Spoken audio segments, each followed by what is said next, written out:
Well, hello, free people of the Rocky Mountain region. My name is Brandon, and welcome to this Free State Colorado interview. Today, I'm joined by Dr. Travis Morrell, a Do No Harm Senior Fellow, Chair of Colorado Principled Physicians, and a board certified doctor in private practice in Western Colorado. Well, Dr. Morrell, I hope you are well, and thank you for joining me today. Thanks for having me, Brandon. I'm excited to talk to you. Well, Doctor, you've been a passionate defender of children and an outspoken opponent of the gender transitions for youth in the legislation this year at the Colorado Capitol.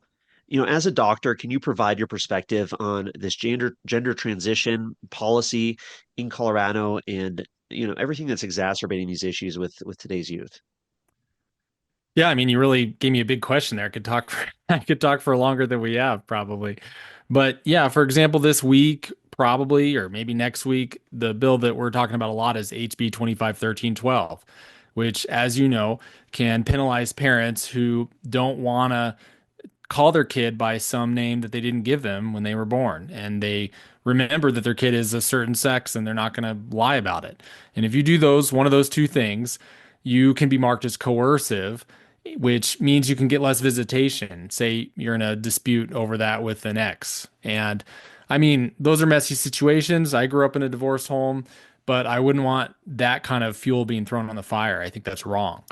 And we should note that also it affects just anybody that works at a public accommodation, which is probably most people that you can't so-called misgender or dead name. And from our perspective at Colorado Principled Physicians, we think this is not evidence-based and shouldn't be done to kids at all.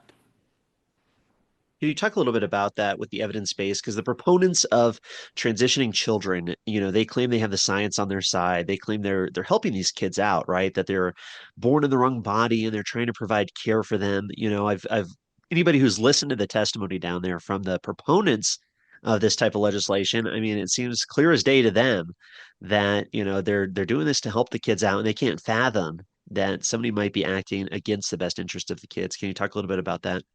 Right. I think most people probably are in this because they want to help. I don't think most people go into this like, I hate kids, you know? I don't think that's what's going on.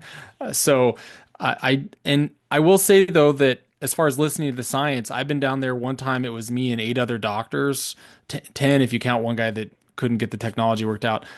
Almost nine, 10 doctors testifying, and there was only one doctor on the other side. It doesn't move the needle. If we've had detransitioners and the in this state, it's the Democrats, let's just be honest, will make fun or mock or victim shame the detransitioners after they're kind of out of the place where they can't talk back. So I don't think it's really, even though they will characterize this as about the science, it's clearly not. They're clearly not open to that. Well, what does the science show? I mean, for kids, the idea of do no harm, right? You're a senior fellow there at do no harm, and that's really that first rule, right? Isn't that kind of the part of the whole Hippocratic oath and this idea of what a doctor's role in society is to help people out. So how did things get so twisted? How did the medical industry get caught up in this whole gender transition mania? Yeah, you're asking a great question. So, do no harm, our big thing is that we want to get activism out of medicine. And so, the whole idea of first do no harm is when you see somebody hurting in front of you, we all just want to help. But sometimes that's dangerous because that's why they teach EMTs and paramedics to do scene safety before they grab the guy off the street because you don't want to get hit or bring other people into the accident, right? And in the same sense, even though we want to help these kids, we all want to help these kids. When they say, "Hey, maybe I'm the wrong gender or I am the wrong sex," you don't just swoop in and do that. You need to listen, ask some questions, and figure out if the evidence is behind your empathy. Because if you really care, you're going to make sure what you're going to do is going to really help. And so that's our perspective. Now, how did medicine get so off track? The short answer is there's a lot of people that this benefits in different ways. And these decisions were made by a few people on a small committee that people aren't paying attention to.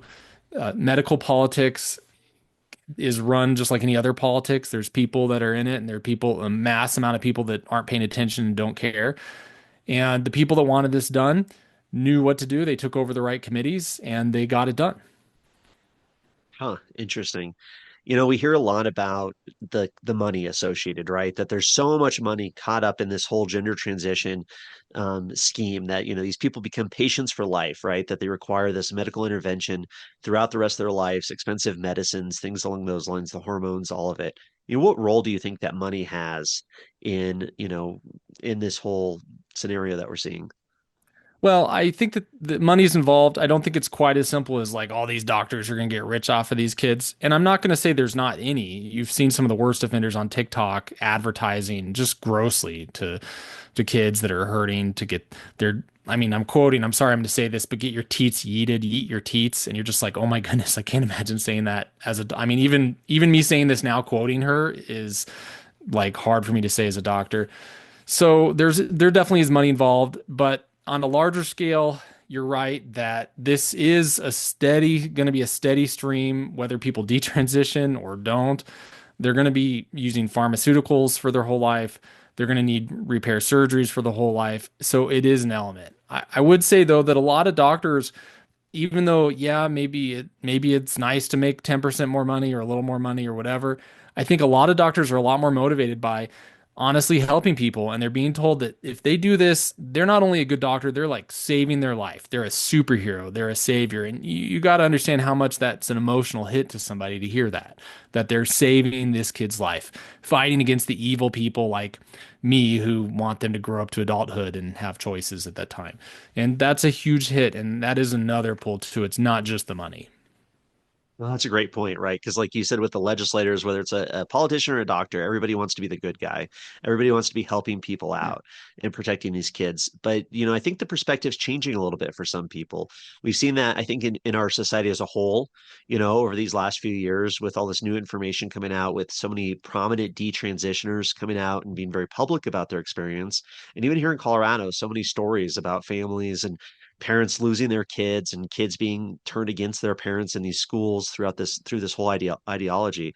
But what do you see in the medical field? Do you see that doctors and other medical professionals, are they having a little bit of a change of perspective, or is it pretty split, or what are the opinions out there like?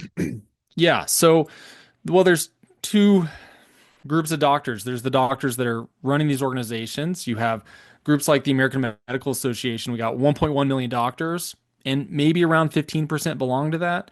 And of those, there's just a few dozen or hundred, that are really making all the decisions in the organization. And if you go down to the different specialties and states, you have the people involved and the people not involved. Now, the people involved, and I know because I'm in some of these meetings, will say, hey, we got to be solidarity. If these other groups are doing it, then we got to agree. And I've said, well, let's look at the evidence. And they'll say, well, we're not really here for that. That's not this. That's not our job today. We're just going to go ahead and agree.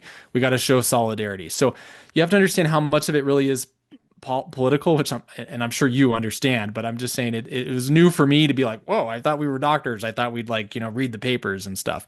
So that's kind of throws people off that at the organizational level, they're all kind of coming behind this. That being said, you might have seen a lot of doctors are breaking up. The European Society for Child and Adolescent Psychiatry represents 36 countries.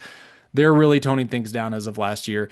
The prestigious American Society of Plastic Surgery, they said, we're not doing this. We don't think this should be done for kids. We don't believe the evidence is strong. Their doctor said, currently, we don't believe that, I think as we're gender affirming care, is appropriate for minors. So actually those big organizations, you're going to see some shifts in the one that haven't already doubled down. Now, doctors at the day-to-day level, if you go through Colorado, I got an email today. I get emails and texts regularly because they want another option. They don't like their profession going down this road. Oh, interesting. Well, that's encouraging for sure. The changes in Europe and the United Kingdom. We've seen some good things happening there with trying to get kids away from some of this dangerous surgeries and chemicals and things like that. I mean, it's unbelievable that people think that kids can consent to these things. Something that happened over the last few years here in Colorado is this idea of allowing kids as young as 12 years old to make their own medical decisions without parents. Can you kind of fill us in on that as a practicing physician here in Colorado? From what I understand, if a kid is talking to a doctor, I mean the parents can be asked to leave the room even, and these doctors and kids can have discussions based that are potentially making life-changing decisions without the parents' involvement. I mean, can you kind of fill us in on is that reality here in Colorado? Well, I mean, there's some sense of that is reality and that's happening. I know because I have parents tell me. I've had parents send me sheets where they said, I went to the pediatrician, they made me sign this thing that says, I'm not going to be in there and stuff. And my kid's 12 or 13. So I know it's happening, or I believe it's happening. Parents are telling me it's happening. And some of the things we've set up, you might be familiar with the iMatter program, which is basically anybody online. It's funded by Colorado State taxes, and anybody online, any kid can sign in and talk to a therapist. When you look at it more, they're not actually necessarily licensed therapists, and they can by law talk to this person about whatever they want, including gender affirming care at 12. And I've seen internal data that they definitely talk to kids younger than that. I don't know how many of them have their parent or not. I've seen at least one instance where they were talking to somebody they thought was 9 without a parent. So I know that it happens. I don't know what scale. So I think that's kind of crazy. When I was trained, obviously in an emergency situation, you're going to make the best decision. There's protocols for that, but just kind of routinely, who wants to routinely talk to kids without their parents especially about sex? I mean, who does that? I mean, make your own assumptions there. I don't know what to say. Yeah, fair point for sure. Yeah, it's outrageous, really, especially like you said with this iMatter surveys. Or people who don't know, I mean, they advertise these things in the kids' schools. Mhm. See a middle schoolers, high schoolers saying, "Hey, you need advice, you need therapy, you need some mental health conversations. Just text this line, and it'll be completely confidential away from your parents." And yeah, there's been situations where if the kid mentions one thing about gender or transitioning or anything like that, all of a sudden now they're going to be bombarded with resources and people to talk to and all these different avenues to get behind parents' backs and to get kids connected to some of these groups who are more activists probably than actual medical people, to try and encourage this. So it's outrageous that that's happening out there. But doctor, I was really curious about what you said about getting text messages, about getting emails and things from other people across the state. Can you fill us in kind of on, obviously anonymously, but what are you hearing? I mean, what are you hearing from people in the medical community or parents, or what are kind of the thoughts of people out there these days? Well, from doctors, they're not anonymous anymore. They're coming out. They've spoken at the Denver Capitol, and they're coming out. And when they text me and email me, they're not anonymous. They're saying, "Hey, I'm in a group with 25, 30 some doctors, and we're employed, and all of us think this stuff is bunk, and we shouldn't be doing this to kids under 18. But there's one or maybe two of us that do it." And our organization's just pushing it anyway. So, and we're afraid to speak up because, we're employed and we don't want to lose our job and stuff. And I mean, that's a whole problem, but you're here. That's the kind of thing I'm hearing. I'm also hearing, man, this is a breath of fresh air to see that there's doctors speaking up and we're looking for a way to do that. I think people are mad at doctors right now. And I mean, to be honest, I think they should be. We've kind of let some stuff go here, but you do have to understand there's not a big giant doctor's lounge that we all eat donuts every day at 10 o'clock and vote on stuff. We have this what's called a chain of trust, is what Mia Hughes calls it, where like, hey, I trust you to do this specialty. I trust you to do this specialty. Try to keep your house clean. I don't go over and clean your house for you, but it's gotten to the point where clearly uh, medicine as a whole is being taken and used like a tool for activism. And so we kind of all have to speak up at this point. That's a great point. Can you give any advice to parents out there who maybe are seeing some of these things happening and they want to make sure that they have the right kind of conversations with a pediatrician or a doctor, or communicate properly with people in the medical community? Because I know a lot of parents are scared. A lot of people are worried out here in Colorado about the potential implications of like House Bill 1312 and other pieces of legislation that could potentially mean they lose their kids if they don't go along with this. So, what advice do you have for parents? Yeah, and things are only going to get worse in Colorado because the brakes are already off the train. There's no safety mechanisms, and they're getting away with all this stuff. They're just going to keep passing crazier and crazier bills. Remember, this 1312 policy is already the effective policy because there's people like, I think his name is Robert Cameron. I'll get back to you. Published in the Federalist last week. His kid got taken away at I think 13 because the mom wanted him to transition. He didn't. Well, that kid's at Children's Hospital getting chemical castration. And my organization, Colorado Doctors, wrote a brief to help him out. But my point is that's already happening, and this they're just kind of getting into law, and they're going to keep going. So as far as advice to parents, man, I mean, probably the first thing is spend some time with your family, work on your family. You want that to be as dialed in as possible, including with your spouse and your kids. And then if you do need to interact with the medical community, I mean, hey, most of us are good people. Most of us want the best for you, and most of us you can trust. But if it's about your kid, this is really important. So you should go to those visits and you should be on the same page with your partner before you go. If you have a partner, bring that spouse in the room with you so you don't feel like you're alone and that you can stand up and have questions and ask the questions that you want to ask. You might need to meet with a doctor alone before you bring your kid in, especially if it's something really serious like therapy or whatever. You want to make sure that that's going to be above board. Well, that's a great point. Really appreciate that advice. And also really appreciate your testimony. You've been done a phenomenal job speaking out down at the Capitol, as you mentioned. What are some of the talking points you might give to people out there from a medical perspective, right? Because having that science, having that a degree, having that certification definitely gives you a certain sense of authority to speak on things that just when you're talking to when I'm talking to my neighbor or talking to a coworker or something like that, they having some sort of recognizing something that a medical professional said or something that was in a journal or a study or something like that often carries a little bit more weight than just a hearsay, right? So, it's great when you and other doctors testify down there, but what talking points can you give us, just the general public, that we can use when we're having these conversations in our communities? Yeah, well, first of all, I want to talk directly to you, if I may, Brandon, or any parents that are wanting to talk about this. I'd ask you, do you need to be a doctor to say, hey, the Chinese kids, their feet used to get bound and wrapped until their toes curled under? Do you need a doctor to say that's bad?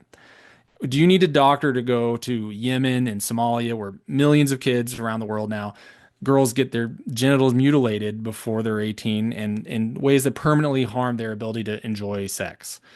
Do you need a doctor to say that's wrong? Like, do you need to do a medical study? And I'd say obviously not. And we could think of some other examples. If if a doctor, there's been doctors, and again, I think 99% of doctors are awesome. I just want to be clear. But that means we can all spot the 1%, right? So if there's that doctor Nassar that was doing just horrible things to some of our American gymnasts, you don't need a doctor to walk in there and be like, "Oh, that's not part of the medical exam." Any human should go in and punch his lights out, right?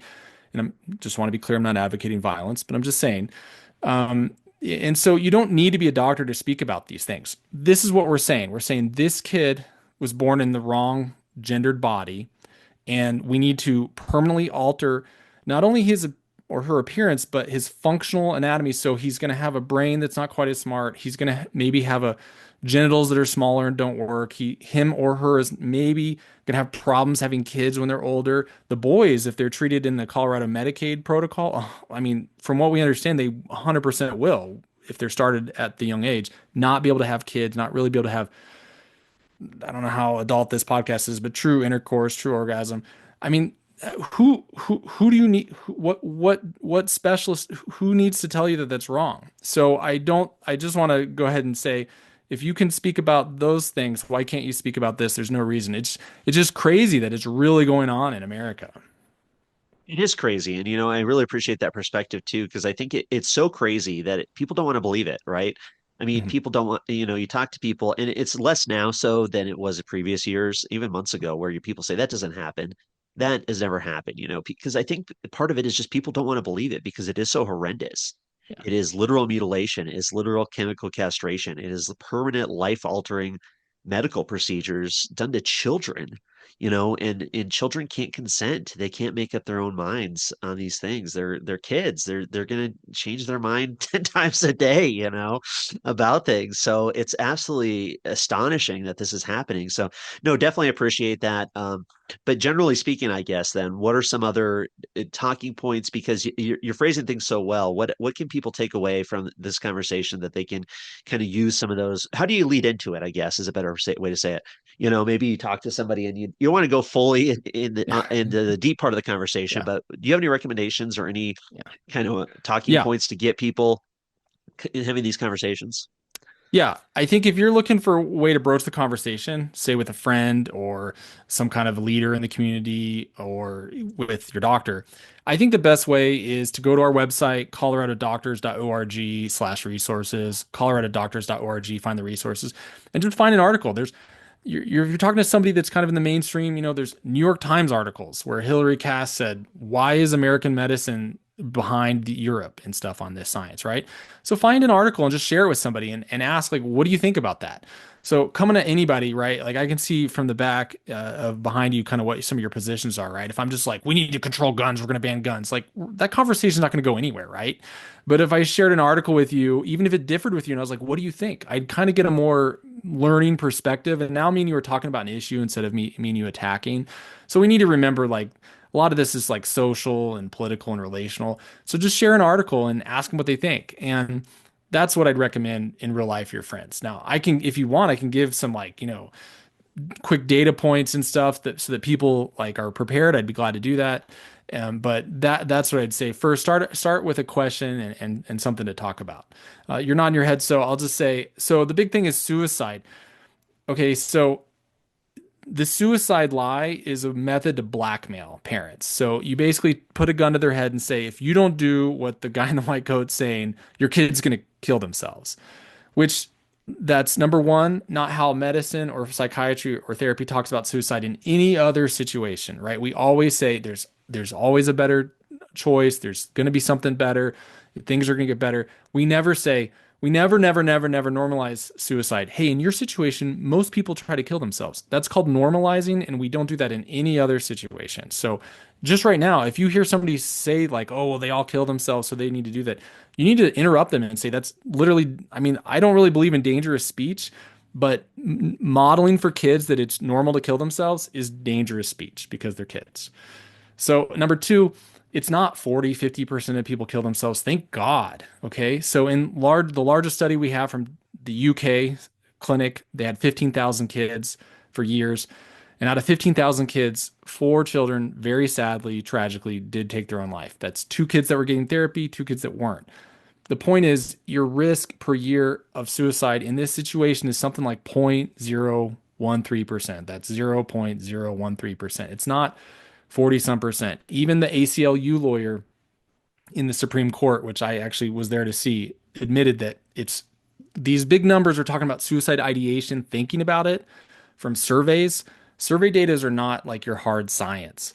And so, bottom line, yeah, all kids are thinking about suicide, talking about it way too much nowadays. This might be part of it because we're normalizing it for kids, but the real suicide risk is much less than 1%, definitely not enough to go on some kind of experimental pathway with your kid that they're going to live with it their whole life, just about a high suicide, supposedly high suicide rate. And I wish it was zero, but thank God that it's much lower than the numbers they're talking about. No, I really appreciate that because that's something I hear quite a bit, listening to Chloe Cole explain her journey, on a podcast for hours going into it and didn't blame her parents. She said, yeah, that was exactly it. The doctor told my parents, your daughter's going to kill herself unless you transition her. And so what are they going to do? You know what I mean? This person's an expert. It's somebody who has better information. And so I guess we better do it. We don't want that to happen. So yeah, it's crazy that has become this like talking point or this like way to get parents to go along with this crazy scheme here. And I really appreciate what you said about putting this idea in kids' heads because I know that's something that's been talked about a lot because and even the whole gender transition thing to begin with. I mean, where are they getting this, right? Now they're getting it from their peers, they're getting it from the people at the schools, they're getting it from social media, of course. But it's like these ideas just didn't spontaneously pop into their heads, which is so interesting. And I think that's so true about the suicide part of it as well. It's somebody out there is spreading this information and getting it to the kids, and it's actually it's so shameful that this is happening. Yeah, you're right. The numbers year by year are shooting up. Some people, some data, insurance data shows 20% per year, just increasing every year from 2017 to 2021. I mean, that's a lot. Some numbers are even higher, several hundred percent. I mean, clearly there's something going on that this is in the, I don't think in the water, but in the cultural milieu or the culture, and we're normalizing it, and we need to be normalizing. Hey, you're like puberty's hard. A lot of us think weird things, think not weird things, think all kinds of things. And some of us, we struggle in puberty and it's kind of naturally awkward to be growing from like a child to like an adult. And that it is what it is. But you know what the cure is for puberty is puberty. Just you grow up and then you get wiser and things kind of work out. At least from our research that we've had for decades in the vast majority of kids, the vast majority. How often do you think this is happening here in Colorado? Because with the legislation we've seen this year and in years previous, it seems like some of these radical Democrats in our state government are turning Colorado to a sanctuary state for gender transition surgeries, for these chemicals, these pharmaceuticals, all these procedures. So, I mean, I can only imagine it's going to increase in Colorado in coming years, especially as other states clamp down on it or, stop these procedures from happening to kids. But how often is it happening in Colorado? What's your best guess? Well, it depends. If I say a number, even if I use insurance data, they'll say that's not happening. But they brag about it. So I've been in testimony, and Dr. Jax Gonzalez, who's not a doctor, she has a PhD in sociology, and she said that or she, they, or whatever, said that at one Colorado, they've seen some, I don't want to misquote Jax, but it's something like 500% increase this year, something really large increase this year, especially people coming, in her words, either across state lines or even just coming just across state lines so they can Zoom with their doctor. And, maybe it's not legal in Kansas, but in here it is. So, but then they can do telemedicine. And so she's saying she's saying big increases in numbers. Another day that I testified, another doctor came from a big hospital in Colorado, and she said that she herself had treated medically 200 kids, just one doctor. And I mean, that's a big number, especially when you consider, I bet dollars to pesos, that 99% of those were in the past 7 years. So I don't know what the number is. I can give you insurance data and ideas, but the truth is we don't know, because when we check that hospital, the insurance data only shows that like 11 kids had been treated. And so you don't know what's going on with that difference. One possibility, I'm not saying with her specifically, but one possibility these numbers are kind of off. The insurance data is concerningly high, and then people are reporting really high numbers. Is that WPATH, which is the World Professional Association for Transgender Health, literally on their website tells doctors to put the wrong code in. In other words, so that it can get it's billing fraud, so they can get this covered by insurance or whatever, and that wouldn't be picked up in some of the insurance data that we're looking at. So all I'm trying to say is the published data that's out there, there's 3 papers I can point you to. It's possible that it's higher than we even think. Wow. That's outrageous. It's absolutely crazy that this is happening, especially here in Colorado, and it seems to only be increasing. So, really appreciate you testifying, taking the time to talk about these issues, and getting it out there. I talked to Aaron Lee just recently, was on our live stream, and Representative Brandy Bradley, and I'm hopeful, I'm optimistic. Aaron Lee was saying that this whole 1312 has kind of been a wake up call for a lot of Colorado parents, a lot of people who maybe be sitting on the sidelines politically and are getting involved. What are your thoughts? I know you said earlier that things are going to get a lot worse in Colorado before they get better, but what do you see? Do you see a light at the end of the tunnel? Do you see some changes in our state? Yeah, I do. I 100% do.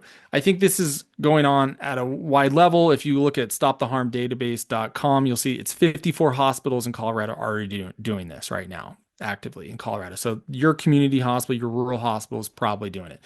You look at um, the so it's very widespread, and you look at the kids that are this is already getting done. So 1312 is bad and it's scary, but Colorado's already doing this to kids, taking the kid away from the sensible parent and harming them with medicine. So I think the problem is like an underground volcano. It's a lot worse than we realize.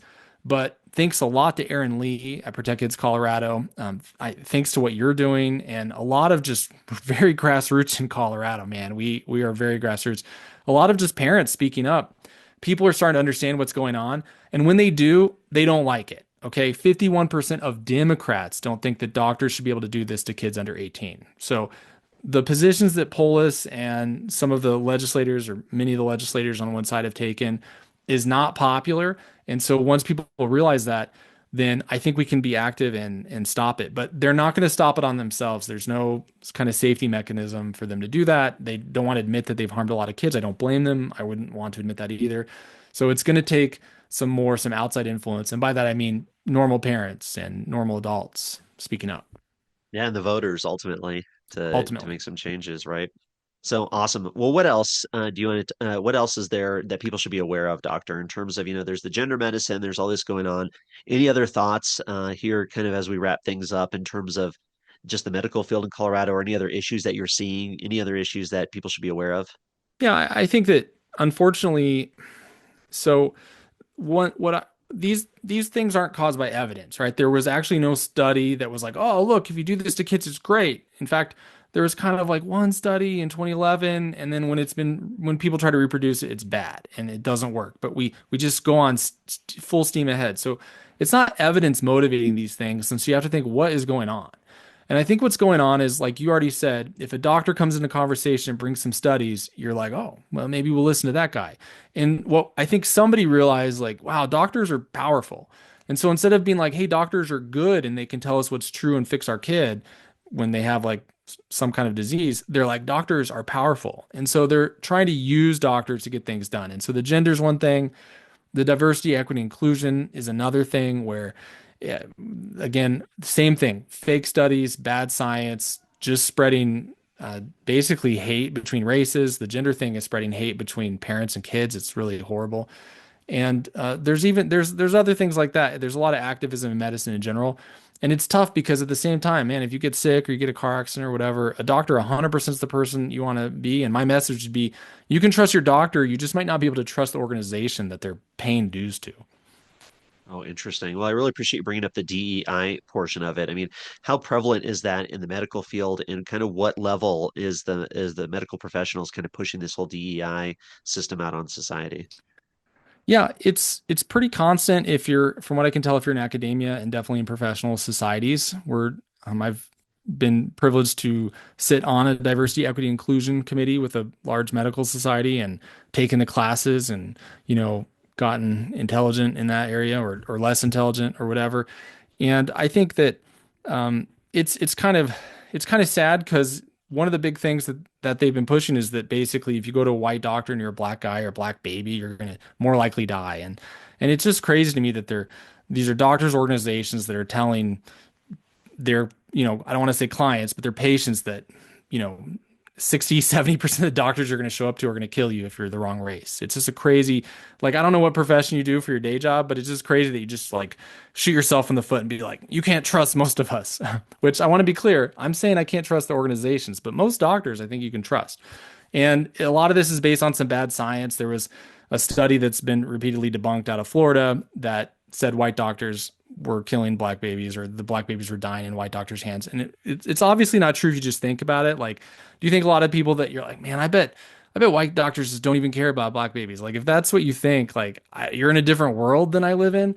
And don't get me wrong, white doctors and doctors have done some horrible things in this country. I'm not backing away from that. We need to have that talk, but that's not really what's going on now. And it got to the point that some of our big organizations, the American Association of Medical Colleges, the AAMC, they quoted that study. It's pretty much the only study they quoted to fight for DEI stuff in the Supreme Court. So again, our medical organizations are really like churning this hate, but you know, me and you and me and the next 100 people we meet in Colorado, we're cool. It's really the higher level medical organizations that are trying to, I think they're trying to get an edge into power and have some influence and stuff, and it must feel really good, but it doesn't feel good if you're just like a normal doctor, a normal patient. Well, that's interesting too, because there's a parallel there with the gender ideology and the DEI in terms of this institutional capture that you briefly mentioned earlier. This idea that there's people with interests that are maybe more activist than otherwise, or have an ideological kind of drive to them, that get into these organizations, they get into the right committees, they push the right things, they get the right people serving on certain boards or in certain leadership positions at certain organizations, and then they can kind of control the whole scheme. And like you said, that's the same thing that happens in government. So it's really interesting to see that this almost like the institutions themselves are something that we need to be a little more skeptical of in a way, rather than individuals. The individuals, for the most part, are going to do the right thing. But I think that's an interesting perspective, especially these days, right? Where average person in the public doesn't trust the government, doesn't trust the media, doesn't trust a lot of these institutions. So that's interesting, and it'll be very interesting to see how that plays out in the coming years, really, in decades, as faith in institutions continues to decline because certain bad actors get in there and make some bad decisions. Yeah, I mean, you said it, and we all suffer. And I would go even a little further. We all kind of deserve it. I don't know, you might not deserve it, but well, for a lot of us, like, hey, I was just happy to let my medical organizations do their thing. I'm just happy. I'm not going down to the legislator and talking to my legislators. I'm not testifying. I was just happy. Like, this is crazy stuff and I never expected it, right? And so one of my friends in my Colorado Principled Physicians Organization said, I just wanted to grill, right? He doesn't want to be involved in politics or anything, right? Most of us don't want to be, I don't want to be doing this right now. I mean, you're a cool guy. I'm enjoying talking to you, but we both have better things we could be doing, right? And or talking about better things. But the point is, all these organizations, I think there's an entropy. They just naturally crumble, or they naturally people just want to take them over and use them. And so you just need normal people. If you're a little left or a little right or whatever, you just need normal people to kind of go and talk and what I would call civic responsibility. We have to do this ourselves, or somebody else wants to take that and not use it and to use it for their own power. And so we got to kind of step up, just serve our turn, take our turn. Exactly. Yeah. The hollowing out of these legacy institutions has led to a need for an increase in personal responsibility where us as individuals have to stand up, have to do a little bit more research, have to do a little bit more legwork. And yeah, it's not fun, but you got to show up to your city council meeting. You got to show up to your county commissioner. You got to show up to the legislature at least a couple times a year, in my thought. You could do it over Zoom. But at the very least, pay attention. And when your elected representative has a town hall in your community, if you can be there, be there. And you're going to be I mean, even say, you go to a city council meeting, you're going to be more informed than probably 90% of the people in your community because you're going to learn so much about what's going on that you wouldn't otherwise know. And you might have some questions and that's important. But yeah, it's interesting to see this change in our culture where the trust in these things has kind of gone to the wayside and it's up to us and maybe it's always been that way, right? Maybe it's always been the responsibility of these individuals like us to get involved, to show up and have a voice. So great conversation. I really appreciate you taking the time. Any final thoughts for people out there? Man, I totally agree with what you said. Like, pick something that's close to you. It can be your church or school or HOA or city council or school board member, whatever, and just go and listen and meet some people and just see what's going on. That's all I'd ask. And if you need some friends, I guarantee following you on X. I've seen you on X. You're, kind of uniting a lot of kind of liberty and freedom minded people. Follow this guy and you're going to find some friends. You're going to find some local friends and it'll be fun actually. You don't have to make it your whole entire life like maybe me and you are right now. I don't know, but Well, great. Well, I really appreciate that. And I'll definitely link to the organizations you're associated with at freestatecolorado.com, as well as your X handle as well. Definitely recommend people follow you there as well. Anything else that people should be following, should be paying attention to, subscribing to, contributing to, anything you'd recommend? man, I don't really ask for much, but you've offered twice. So yeah, I mean, check out the coloradodoctors.org website and share it with your doctor. And if you're not a doctor, I definitely recommend do no harm medicine.org. That's good for anybody. There's a lot of good information there if you want to read more. And I love just personal interactions, especially in Colorado. So, DM me or follow me on Twitter. And I hope to, just continue the conversations because a lot of this is just social and we need to talk and unite and connect. Awesome. Well, thank you so much, Doctor. Really appreciate your time. Best wishes and hope to talk to you again sometime soon. Thank you, Brandon. Really appreciate you.